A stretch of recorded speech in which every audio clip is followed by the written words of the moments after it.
Olá, amigos da Missão Evangélica de Pomerode.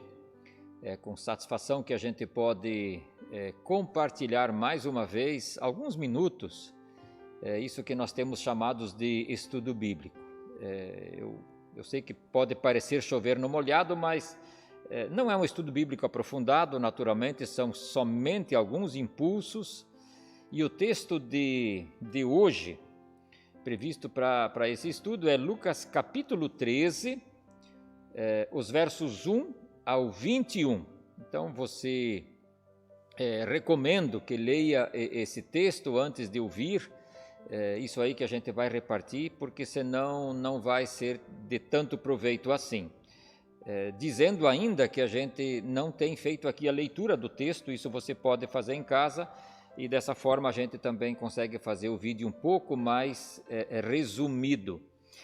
Um primeiro tema ou título que eu coloco aqui para o começo desse texto de Lucas 13, 1 a 21, situações de sofrimento e a interpretação popular dos fatos. O que acontece ali é que Jesus foi informado de uma atitude cruel, de uma atitude, digamos assim, desproporcional do governador romano chamado Pilatos, lembrando que Roma, ela comandava a história política de todo o mundo da época, e isso incluía naturalmente Israel, onde é o palco dos acontecimentos da história do Senhor Jesus. A gente não sabe detalhadamente o que aconteceu ali, temos, digamos, suposições.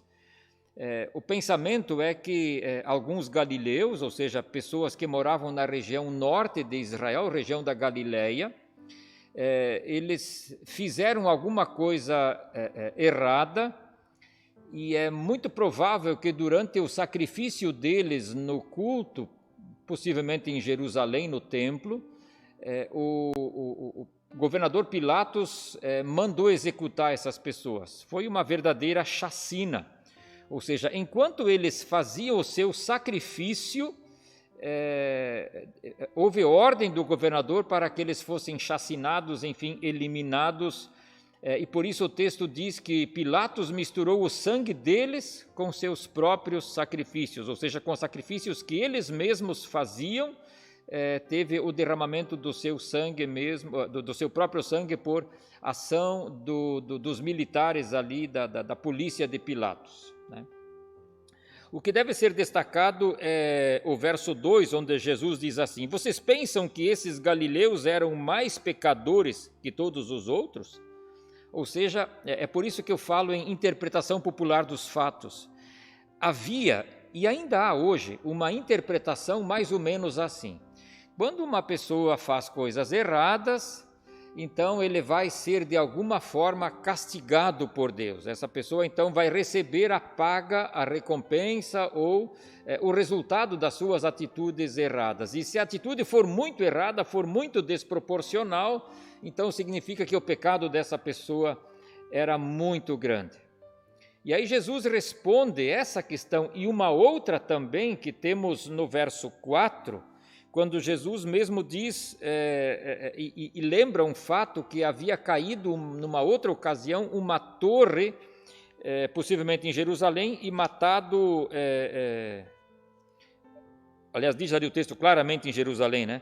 E matado 18 pessoas. Então o que Jesus diz é que não tem nada a ver com alguma culpa ou alguma tragédia que essas pessoas tivessem cometido.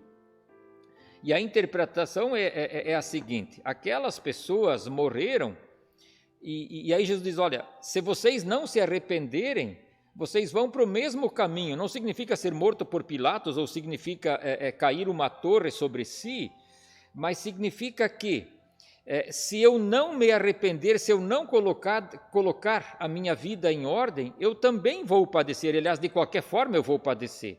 Então, que a gente não se esconda e que a gente não pense de que alguém que sofreu uma tragédia, ele é mais pecador do que eu. Que a gente não interprete esse fato de uma forma popular, associando uma coisa com a outra, pensando que coisas erradas feitas têm uma medida punitiva da parte de Deus. O testemunho bíblico é muito claro, dizendo que todos nós pecamos, todos nós temos culpabilidade diante de Deus e todos nós carecemos de arrependimento. Nos versos 6 a 8, para explicar e, digamos assim, colocar um ponto final nessa lógica de Jesus, ele conta uma parábola de alguém que foi procurar fruto numa figueira e não encontrou fruto nessa figueira ali. A figueira, Jesus usa ela como exemplo para o povo de Israel. E como não encontrou fruto, aquela pessoa tem a intenção de que ela devesse ser cortada, devesse ser eliminada, porque, afinal de contas, estava ocupando o terreno de forma inútil. Não tinha razão de aquela figueira permanecer ali. Bom, como eu disse, a figueira na Bíblia muitas vezes é associada com Israel. Israel não estava produzindo frutos. Israel era o povo de Deus, mas não vivia de acordo com Deus. O mesmo exemplo deve valer para nós também. De que nós existimos nesse mundo para viver de uma certa forma a vida que agrada a Deus. E quando nós não vivemos assim, nós não estamos cumprindo o nosso propósito. A verdade é a seguinte: Deus está nos dando sempre de novo uma segunda chance, para que a gente reconheça e cumpra os propósitos de Deus, porque vai chegar o dia onde Deus vai acertar contas com a gente, assim como o dono daquela figueira queria, digamos assim, acertar contas com aquela figueira ali. A atenção que nós devemos ter é a seguinte, que nós cuidemos, que nós sejamos sábios e façamos bom uso das bênçãos que Deus nos dá.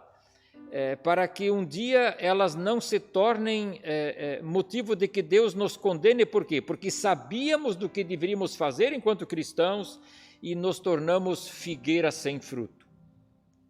A partir do verso 10, nós temos uma outra situação onde Jesus cura uma mulher em dia de sábado.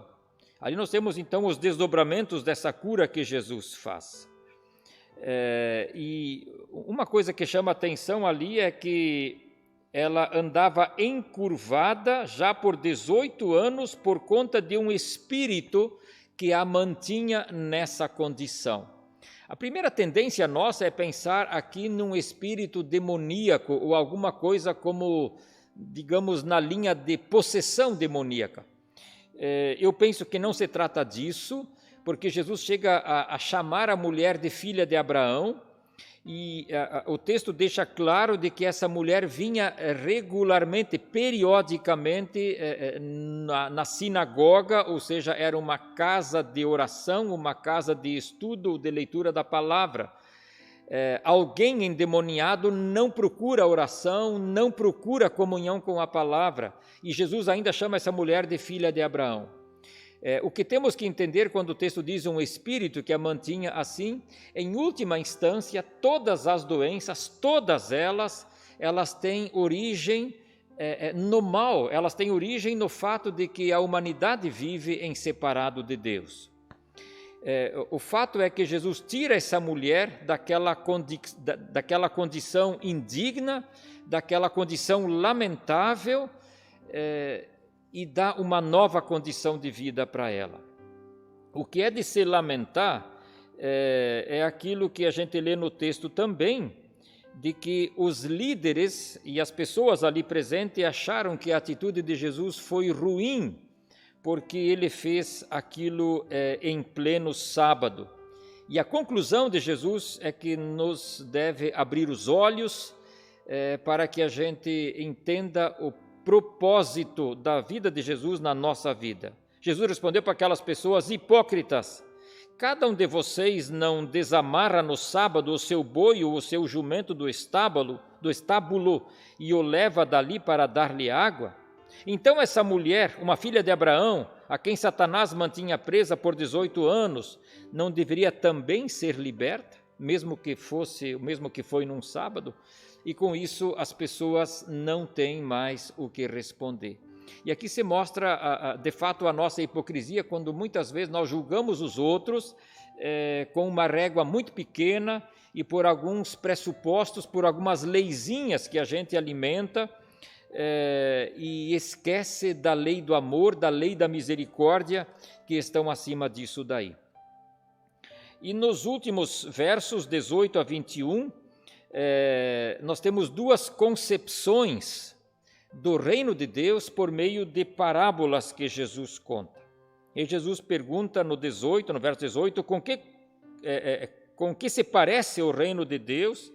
E aí Jesus diz que ele se parece com um grão de mostarda. O grão de mostarda é um grão muito pequeno, mas ele se transforma num pequeno arbusto depois, a ponto de aves poderem ali fazer os seus ninhos. Ou seja, o reino de Deus, ele começou muito pequeno. A manifestação de Deus nesse mundo começou numa estrebaria, por meio de uma mulher que engravida, mas veja que a igreja de Jesus hoje é uma grande estrutura, começa numa estrebaria de forma simples, mas tudo isso cresce de uma forma que em todo o mundo há essa presença da igreja do Senhor Jesus. E a segunda parábola, ela fala de que o reino de Deus é semelhante ao fermento. O fermento, ele tem uma propriedade silenciosa, ele age silenciosamente, sem que a gente perceba ele atuando, ele age lá por dentro, age no cerne da questão. Eu termino esse pequeno estudo colocando quatro situações que podem inclusive servir para o debate e aprofundamento do estudo que você vai fazer, pode fazer num outro grupo aí. Primeiro, o reino de Deus começa de forma pequena. Tá? O segundo, o reino de Deus trabalha sem ser visto. Nós não precisamos fazer propaganda, não precisaríamos, o nosso testemunho tem que falar mais alto. Terceiro, o reino de Deus trabalha de dentro para fora. A mudança que Jesus quer fazer na sociedade, ela tem que começar dentro do meu coração. E quarto, o reino de Deus provém de fora, ou seja, nós com nossas ações não produzimos. Ele é graça de Deus, é Deus que fez Jesus vir ao mundo, fez ele nascer, e isso vai crescendo e espero que nasça e cresça no seu coração também. Que Deus te abençoe.